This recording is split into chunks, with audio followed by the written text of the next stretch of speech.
कक्षा 6 की गणित हम लोग पढ़ रहे हैं और आज हम पढ़ेंगे चैप्टर 3। चैप्टर का नाम है संख्याओं के साथ खेलना। इस चैप्टर का इंट्रोडक्शन पार्ट ये है, इंट्रोडक्शन पार्ट यानी प्रश्नावली 3.1 से पहले जितने भी इंपॉर्टेंट पॉइंट्स हैं, जितने भी एग्जाम्पल्स हैं, इन सबको हम इस वीडियो में देखेंगे और समझेंगे। तो चलिए शुरू करते हैं। पॉइंट 3.1 रमेश के पास 6 कंचे हैं। वह इन्हें पंक्तियों में इस प्रकार व्यवस्थित करना चाहता है कि प्रत्येक पंक्ति में कंचों की संख्या समान हो। वह उन्हें इस तरीके से व्यवस्थित करना चाह रहा है कि प्रत्येक पंक्ति में कंचों की संख्या क्या हो, सेम हो। वह उन्हें निम्न विधियों से व्यवस्थित करता है। आपको चीजें ध्यान से समझनी है क्योंकि बुक में तो सारी चीजें आपके पास अवेलेबल हैं ही, लेकिन उन चीजों को आपको समझना है क्योंकि कई बार बुक से अगर आप पढ़ते हैं आपको सीधा सीधा समझ में नहीं आता है। तो यहां पे आप समझिए और उसको अप्लाई कीजिए। और कंचों की कुल संख्या परिकलित करता है और अलग अलग तरीके से वो व्यवस्थित करने के बाद उनको परिकलित करता है यानी कंचों की संख्या गिनता है। पहला तरीका या पहली बार वो कैसे रखता है इसको हम देखते हैं। प्रत्येक पंक्ति में एक कंचा रखता है। पहले स्टेप में उसके पास टोटल 6 कंचे हैं। और वो पहला जो तरीका है उसमें क्या करता है, प्रत्येक पंक्ति में यानी प्रत्येक लाइन में एक कंचा वो रखता है। जैसे उसने यहाँ पे रखा है 1 2 3 4 5 और 6, प्रत्येक लाइन में एक कंचा रखा है। तो पंक्तियों की संख्या कितनी है, 6। भाई पंक्तियों की संख्या 1 2 3 4 5 और 6। कंचों की कुल संख्या कितनी है, भाई एक पंक्ति में एक कंचा है, टोटल पंक्तियां कितनी है 6। तो कंचों की कुल संख्या कितनी होगी, 6 एकम 6। पहला तरीका। दूसरी बार प्रत्येक पंक्ति में 2 कंचे। दूसरी बार वो क्या करता है, प्रत्येक पंक्ति में 2 कंचे रखता है। ठीक है, प्रत्येक पंक्ति में 2 कंचे रखता है जैसे उसने यहाँ पे रखे हैं। पंक्तियों की संख्या कितनी है, 1 2 और 3। और एक पंक्ति में 2 कंचे हैं तो कंचों की कुल संख्या कितनी होगी, 3 गुणा 2 यानी 6। तीसरी बार क्या करता है, प्रत्येक पंक्ति में 3 कंचे रखता है, 1 2 3। और पंक्तियां कितनी है, 1 और 2। और प्रत्येक पंक्ति में कितने कंचे हैं, 3। पंक्तियों की संख्या 2 है तो कंचों की कुल संख्या कितनी होगी, 3 गुणा 2 यानी 6। तो इस तरीके से वो कंचों को रखता है। वह कोई ऐसी व्यवस्था नहीं सोच सका जिसमें प्रत्येक पंक्ति में 4 कंचे अथवा 5 कंचे हों। ऐसी व्यवस्था वो नहीं सोच पाया जिसमें प्रत्येक पंक्ति में 4 कंचे हों। अगर हम एक पंक्ति में 4 कंचे रख दें तो दूसरी में केवल कितनी बच रही हैं, 2 ही बच रही हैं। जबकि उसको क्या करना है, प्रत्येक पंक्ति में कंचे समान रखने हैं। लास्ट ऑप्शन है, इसलिए वह केवल एक व्यवस्था बची है जिसमें एक पंक्ति में सभी कंचों को रख दिया जाए। एक ही पंक्ति में उसने सारे कंचे रख दिए तो टोटल कंचों की संख्या हो गई 6। अब इसको समझते हैं। इन परिकलनों में रमेश यह देखता है कि 6 को विभिन्न प्रकार से 2 संख्याओं के गुणनफलों के रूप में लिखा जा सकता है। 6 को जो है विभिन्न प्रकार से 2 संख्याओं के गुणनफल के रूप में लिखा जा सकता है। पहला लिखा था उसने 1 गुणा 6, उसके बाद उसने लिखा था 2 गुणा 3, उसके बाद उसने लिखा था 3 गुणा 2 और उसके बाद उसने लिखा था 6 गुणा 1। तो इस तरीके से 6 को विभिन्न प्रकार से 2 संख्याओं के गुणनफल के रूप में उसने लिखा था। ये 6 बराबर 2 गुणा 3 से यह कहा जा सकता है कि 2 और 3 संख्या 6 को पूरी विभाजित करती है, पूरी तरीके से विभाजित करती है। 2 गुणा 3 बराबर 6, इसका मतलब है 6 को 2 और 3 संख्याएं पूरी तरीके से विभाजित करती हैं। अर्थात 2 और 3 संख्या 6 के पूरे पूरे विभाजक हैं, डिवाइजर्स हैं। विभाजक का मतलब है वह संख्या जिससे किसी संख्या में पूरी तरीके से भाग चला जाए, जैसे 2 का भाग 6 में पूरी तरीके से चला जाता है। अन्य गुणनफल 6 बराबर 1 गुणा 6 से 6 के अन्य विभाजक 1 और 6 प्राप्त होते हैं। तो जितने भी हमें विभाजक प्राप्त हुए हैं, चाहे वो 6 हो, चाहे वो 1 हो, चाहे वो 2 हो, चाहे वो 3 हो, किसके विभाजक हैं? 6 के। इस प्रकार 1, 2, 3 और 6 संख्या 6 के विभाजक हैं। भाई संख्या 6 के विभाजक कौन कौन से हैं? 6, 3, 2 और 1। ये चारों के चारों 6 के क्या हैं? विभाजक हैं। ये 6 के गुणनखंड कहलाते हैं। तो ये विभाजक ही 6 के क्या कहलाएंगे? गुणनखंड कहलाएंगे, फैक्टर्स कहलाएंगे। ठीक है, इसको आपको यहां पे याद करना है और समझना है। आगे बढ़ते हैं। 18 कंचों को पंक्तियों में व्यवस्थित करने का प्रयत्न कीजिए। ये आपको खुद से करना है। 18 कंचों को आपको पंक्तियों में व्यवस्थित करना है। तो पहले तो 18 कंचे ही इसमें आ जाएंगे, उसके बाद जैसे हमने ऊपर किया था 6 के लिए, उसी तरीके से आप कर सकते हैं। पॉइंट नंबर 3.2 गुणनखंड और गुणज। गुणनखंड क्या होते हैं? फैक्टर्स। फैक्टर्स क्या होते हैं? और गुणज यानी मल्टीपल। मल्टीपल क्या होते हैं? मैरी वे संख्याएं ज्ञात करना चाहती है जो 4 को पूरी पूरी विभाजित करती हैं। वह 4 को 4 से कम या उसके बराबर संख्याओं से इस प्रकार विभाजित करती है। तो 4 को 4 से कम यानी सबसे पहले 1 से विभाजित करती है। 1 से अगर विभाजित करेंगे, 1 चौको 4, यहां पे बचेगा शेष 0। तो भागफल यहाँ पे 4 और शेषफल कितना आया है? 0। उसके बाद 2 से विभाजित किया, यहाँ पे 2 दूना 4, यहाँ पे शेषफल आपका आया है 0 और भागफल आपका आया है 2। यहाँ पे भागफल 1 और शेषफल 1। पहली कंडीशन में 3 से अगर भाग देते हैं, पूरा पूरा भाग नहीं जाता। 4 से अगर देंगे तो 4 एकम 4, यहाँ पे शेषफल 0। तो इस तरीके से आप पाएंगे यहां पे 4 गुणा 1, 4 गुणा 1 ये क्या है? इसके गुणनखंड। यहां पे आप देखेंगे 2 गुणा 2 ये इसके गुणनखंड है, और यहां पे 4 गुणा 1 ये इसके गुणनखंड हैं। वह ज्ञात करती है कि 1, 2, 4 और संख्या 4 के पूरे पूरे विभाजक हैं। कौन कौन सी संख्याएं? 1, 2 और 4 संख्या 4 के पूरे पूरे विभाजक हैं। यहां से आप देख सकते हैं 1, 2 और 4। तो ये संख्याएं 4 के गुणनखंड कहलाएंगी। 4 के गुणनखंड 4, 2 और 1। आगे चलते हैं। इसको आपको याद करना है। किसी संख्या का गुणनखंड उसका एक पूरा पूरा विभाजक होता है। किसी भी संख्या का अगर कोई गुणनखंड है तो वो गुणनखंड उस संख्या को पूरी तरीके से विभाजित करता है। ये आपको याद रखना है। ध्यान दीजिए कि 4 का प्रत्येक गुणनखंड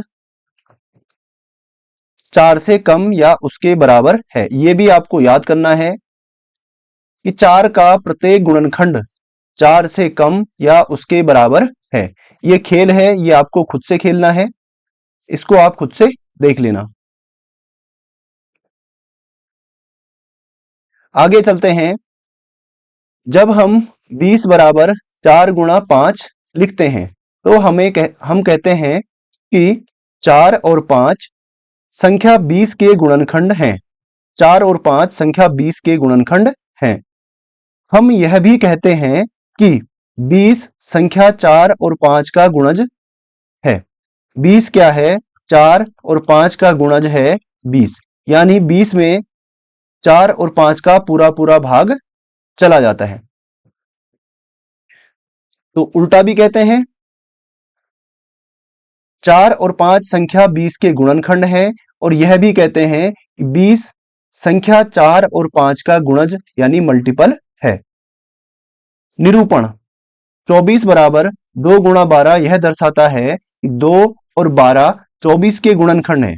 2 और 12 क्या है? 24 के गुणनखंड है तथा 24 संख्या 2 और 12 का एक गुणज है। 24 2 और 12 का एक गुणज है और 24 के गुणनखंड 2 और 12 हैं। इसको आपको याद करना है। ये जो हाईलाइटेड पॉइंट है, एक संख्या अपने प्रत्येक गुणनखंड का एक गुणज होती है। इसको आपको याद करना है।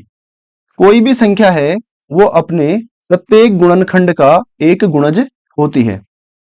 जैसे 2 गुणा 3 ये गुणनखंड है 6 के, तो ये संख्या इन दोनों संख्याओं की क्या है? दोनों संख्याओं का एक गुणज है, मल्टीपल है। आगे चलते हैं।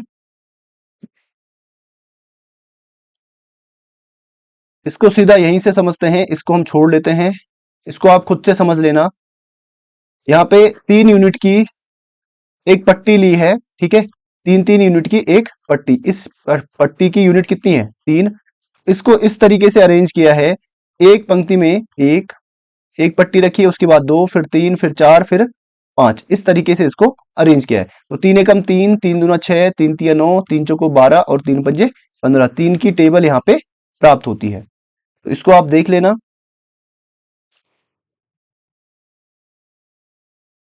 हम कहते हैं कि संख्याएं 3, 6, 9, 12, 15 संख्या 3 के गुणज हैं, यानी संख्या 3 के टेबल में ये सब संख्याएं आती हैं। 3 एकम 3, 3 दूना 6, 3 तिया 9, 3 चौको 12, 3 पंजे 15। ये क्या है? 3 के गुणज हैं। 3 के गुणजों की सूची को 18, 21, 24 के रूप में आगे बढ़ाया जा सकता है। इसको हम अनंत तक बढ़ा सकते हैं, ठीक है। संख्या 4 के गुणज 4, 8, 12, 4 एकम 4, 4 दूनी 8, 4 तिया 12, 4 चौको 16, 4 पंजे 20, 4 छक्का 24। यह सूची समाप्त नहीं होती है। इसमें से प्रत्येक गुणज 4 से बड़ा और उसके बराबर होता है। किसी भी संख्या के गुणज उस संख्या के बराबर या फिर उससे बड़े होते हैं। किसी भी संख्या के गुणज उस संख्या के बराबर या फिर उससे बड़े होते हैं। गुणजों के बारे में, क्या कोई ऐसी संख्या है जो प्रत्येक संख्या के गुणनखंड के रूप में आती है? हाँ, यह संख्या 1 है। उदाहरण के लिए 6 गुणा 1 बराबर 6, 18 गुणा 1 बराबर 18। एक ऐसी संख्या है जो प्रत्येक संख्या की क्या होती है? गुणनखंड होती है। जैसे 7 गुणा 1 बराबर क्या है? 7। इसका मतलब एक जो है प्रत्येक संख्या का गुणनखंड होता है। तो यहां से ये वाला पॉइंट भी आपको याद रखना है, एक प्रत्येक संख्या का गुणनखंड है या होता है। आगे चलते हैं। क्या 7 स्वयं का एक गुणनखंड हो सकता है? हाँ, 7 को 7 गुणा 1 के रूप में लिख सकते हैं। 10 के बारे में आप क्या कहते हैं? 15 के बारे में आप क्या सोचते हैं? आप देख सकते हैं कि प्रत्येक संख्या को आप इस रूप में लिख सकते हैं। हम कहते हैं कि प्रत्येक संख्या स्वयं अपना एक गुणनखंड होती है। तो ये पॉइंट भी आपको यहां से याद रखना है, प्रत्येक संख्या स्वयं अपना एक गुणनखंड होती है। इसके बाद आगे चलते हैं। 16 के गुणनखंड दिए हैं यहां तक। यहां से निष्कर्ष निकलता है, एक संख्या का प्रत्येक गुणनखंड उस संख्या का एक पूर्ण विभाजक होता है। अर्थात 16 के गुणनखंड क्या है? ये है। यहां पे आप देखेंगे एक पूरी तरीके से 16 को डिवाइड करता है, 2 अट्ठा 16 और 4 चौको 16, 8 दूनी 16 और 16 एकम 16। तो एक संख्या का जो प्रत्येक गुणनखंड है, हर एक गुणनखंड उसका उस संख्या को पूर्ण रूप से विभाजित करता है या उसका पूर्ण विभाजक होता है। तो ये भी आपको पॉइंट याद रखना है। एक संख्या का प्रत्येक गुणनखंड उस संख्या का एक पूर्ण विभाजक होता है। आगे चलते हैं। 34 के गुणनखंड 1, 2, और 17, 1 2 17 और 34 है। इनमें सबसे बड़ा गुणनखंड कौन सा है? सबसे बड़ा गुणनखंड है 34। तो यहां से निष्कर्ष निकलता है एक दी हुई संख्या का प्रत्येक गुणनखंड उस संख्या से छोटा और उसके बराबर होता है। जो गुणनखंड होते हैं, एक संख्या के गुणनखंड या तो उसके बराबर होंगे, या तो उसके बराबर होगा, या फिर उससे छोटे होंगे। तो यहां से यही निष्कर्ष निकलता है, ये वाला पॉइंट भी आपको याद रखना है। आगे बढ़ते हैं। 76 के गुणनखंडों की संख्या 5 है। भाई 76 के अगर हम गुणनखंड निकालेंगे तो हमें 5 गुणनखंड प्राप्त होंगे। जैसे 76 के गुणनखंड अगर निकालते हैं, 2 से डिवाइड करेंगे, 2 3 6, 2 8 16, 2 से करेंगे 19 और 2 से करेंगे 19 से करेंगे एक बार। तो यहां पे आप देखेंगे 76 के गुणनखंडों की संख्या है, एक तो यहां पे आएगा 76, ठीक है। उसके बाद यहां पे आएगा 19 दूनी 38, उसके बाद यहां पे आएगा 2 दूना 4, उसके बाद यहां पे आएगा 1, 38 19, एक आएगा 19 दूनी 38 और एक आएगा 19, 4 और 1, 76 76 38 19 4 और 1। तो ये 5 गुणनखंड इसके हैं। एक सेकंड में दोबारा से इसको लिखता हूं। 76 के गुणनखंड होंगे, एक तो होगा 76, एक आपका होगा 38, एक आपका होगा 19, एक आपका होगा 4 और एक आपका होगा 1। तो टोटल संख्या कितनी है? 1 2 3 4 और 5। तो 76 के गुणनखंडों की संख्या कितनी है? 5। इसी तरीके से 136 के गुणनखंड भी फिक्स होंगे। जैसे 4 के अगर मैं गुणनखंड देखूं तो एक 4 है, एक 4 है, एक आपका 2 है और एक 1 है। तो 4 के कितने गुणनखंड है? 3। इसका मतलब संख्या क्या है? लिमिटेड है, सीमित है। तो यहां से यह निष्कर्ष निकलता है कि प्रत्येक संख्या एक दी हुई संख्या के गुणनखंडों की संख्या परिमित होती है। परिमित यानी सीमित होती है, लिमिटेड होती है, फिक्स होती है, ठीक है। तो इसको भी आपको याद यहां से रखना है। अगले पॉइंट की ओर चलते हैं। देखो सारे पॉइंट आपको समझने हैं। अगर आप इन पॉइंट्स को समझ जाते हैं तो आप इजीली क्वेश्चंस को सॉल्व कर लेंगे। अगला पॉइंट है 7 के गुणज क्या हैं? 7 के गुणज होंगे 7 की टेबल, 7 एकम 7, 7 दूनी 14, 7 तियां 21, 7 चौको 28। आप पाएंगे कि इनमें से प्रत्येक 7 से बड़ा या फिर 7 के बराबर है। तो एक संख्या का प्रत्येक गुणज उस संख्या से बड़ा या उसके बराबर होता है।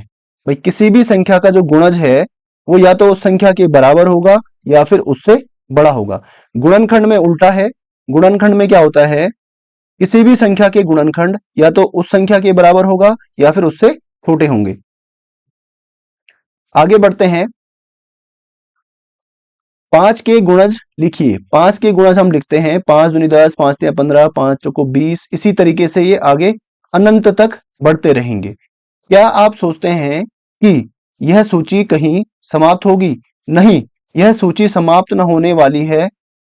इसकी जांच 6 और 7 इत्यादि के गुणजों को लेकर भी कीजिए। तो हम पहाड़ा पढ़ते हैं, जैसे टेबल हम पढ़ते हैं 5 एकम 5, फिर 5 गुणा 2 10, फिर इसी तरीके से 2 3 4 5 और ये बढ़ता ही रहता है, ठीक है।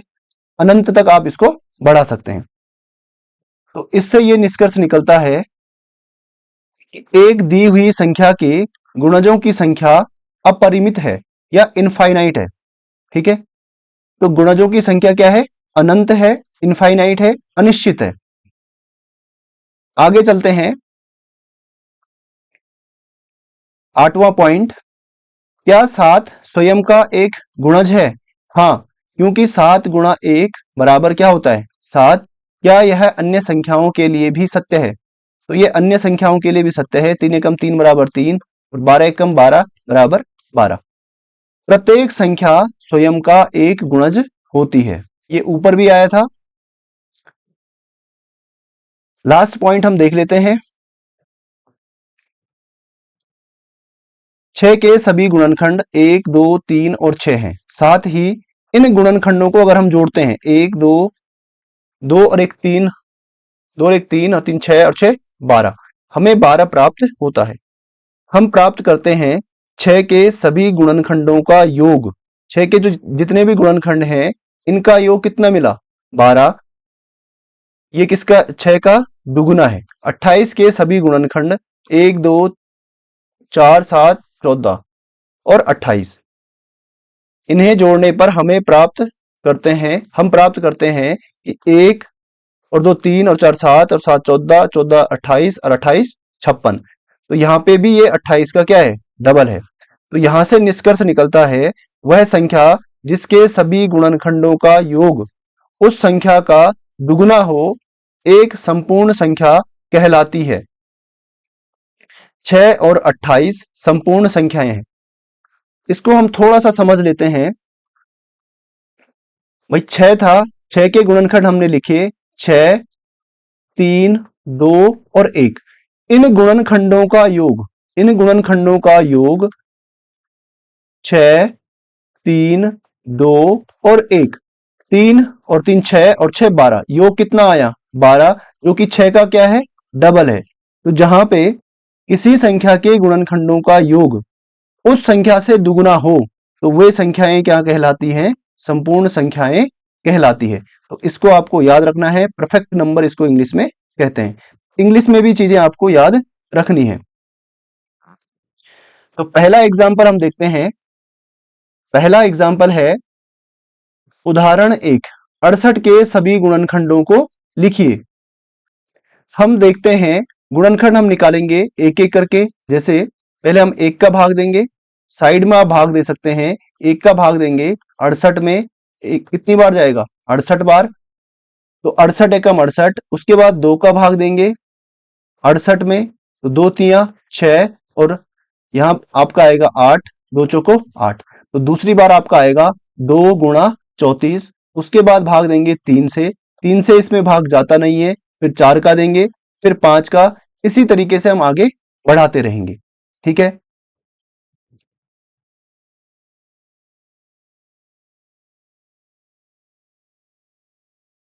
तो यहां पे आप देखेंगे इसके गुणनखंड आए हैं 68 एकम 68, 34 दुना 68, 17 चौको 68 और यहां पे ये रिपीट हो गया है। तो जहां पे रिपीट हो जाएगा वहां पे आपको रुक जाना है। ठीक है। अगर वहां पे जैसे यहां पे है 4 से हमने भाग दिया 68 में। ठीक है। 4 एकम 4, यहां बचा 2 8 और 4 सता 28। यहां पे आपका आया 4 गुणा 17 और हम ऐसे ही आगे बढ़ते रहे और फिर से भाग देने के लिए आ गया 17 का किसमें? 68 में। तो इसको भाग देंगे 4 बार जाएगा 68। तो यहां पे आप देखेंगे 17 और 4 क्या हो गया? रिपीट हो गया है। तो यहां पे हम रुक जाएंगे क्योंकि 4 और 17 पहले आ चुके हैं। इस प्रकार 68 के गुणनखंड एक तो 1 होगा, फिर उसके बाद 2 होगा, फिर उसके बाद 4 होगा, फिर 17 होगा और फिर जो बड़ा है 34 और फिर 68। तो ये हो गए 17 के गुणनखंड। 36 के गुणनखंड अगर हम निकालें तो 36 में पहले 1 का भाग देंगे 36 से कम 36, फिर 2 का देंगे 2 से 18 बार, फिर 3 का देंगे 3 से 12 बार, फिर 4 का 4 से 9 बार और फिर 6 का 6 बार। फिर 6 से देंगे तो फिर रिपीट हो जाएगा। फिर 5 का देंगे 5 का जाएगा नहीं, फिर 6 का देंगे तो रिपीट हो जाएगा। तो यहां पे हम रुक जाएंगे और क्योंकि दोनों गुणनखंड 6 समान हैं, वांछित गुणनखंड 1 1 2 3 4, 1 2 3 4, उसके बाद है आपका 6 4 6, फिर उसके बाद ये वाला 9 12 18 और 36। तो ये सारे गुणनखंड हो गए 36 के। तीसरा एग्जाम्पल है 6 के सभी प्रथम 5 गुणज लिखिए। 6 के प्रथम 5 गुणज लिखिए। गुणज यानी पहाड़ा आप कह सकते हैं या फिर टेबल आप कह सकते हैं। तो गुणज के लिए हम क्या करेंगे? पहले 1 से गुणा करेंगे 6 एकम 6, फिर 2 से 6 गुणा 2 बराबर 12, फिर 3 से 6 गुणा 3 बराबर 18, फिर 6 गुणा 4 बराबर 24, फिर 6 गुणा 5 बराबर 6 पंजे 30। तो इसने 5 गुणा बोले हैं, 1 2 3 4 और 5, तो ये हो गए 6 12 18 24 और 30।